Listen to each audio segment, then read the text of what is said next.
one side of the scenario says Kohberger all along has been a Fed. For those who don't know, Bryan Kohberger started out in psychology and then basically decided during some classes, the story goes, that he had more interest in criminology.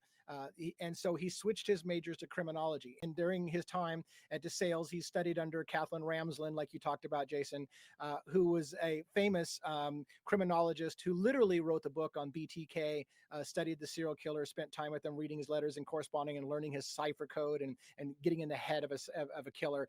And so there was some early indications that Kohberger was obsessed with Kathleen Ramsland and becoming, proving that he was a worthy killer, if you will. Recommended Bryan Kohberger to the PhD candidate class in WSU and was only one of two students that she's ever basically acknowledged as worthy of being a PhD candidate. She thought of Kohberger as a special person and thought he showed top-notch aptitude.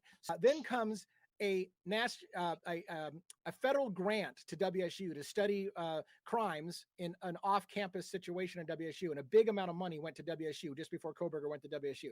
So the question becomes, in some people's minds, did Kohberger, and by the way, Kohberger also allegedly in books talked to his dad and said, "Look, I'm not going into criminology to be a cop. I want to be a big deal. I want to be a profiler. I want to work for the feds." That was kind of like his what he stated. So then he takes a PhD candidate class at WSU with funding from NIJ, the National Institute of Justice, big money coming into WSU, and he goes there following the money. So one side of the scenario says Kohberger all along has been a Fed. They had his eyes on him in college, just like they watch a lot of top students. And this guy is sharp. He's an up and coming hot dog where we want to use him somehow. So they have his eyes on him. Where the other scenario goes, murders happen, just like we're talking about, under the watchful eye of a confidential informant protection service, and they fuck up and they let the kids get killed.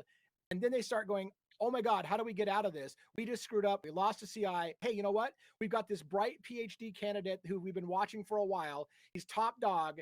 If he really wants to be a Fed, how about we go to him with an offer? You want to be a Fed? Do us a favor. Take the fall for this. We'll put you on the inside in the prison as this big, horrible monster, and then you can work for us. You've always wanted to work for us. Why don't you do this? Take the fall. We'll put you inside in the prison. You'll work for us." And that's a scenario that almost seems plausible to me. Not necessarily likely, but it seems plausible.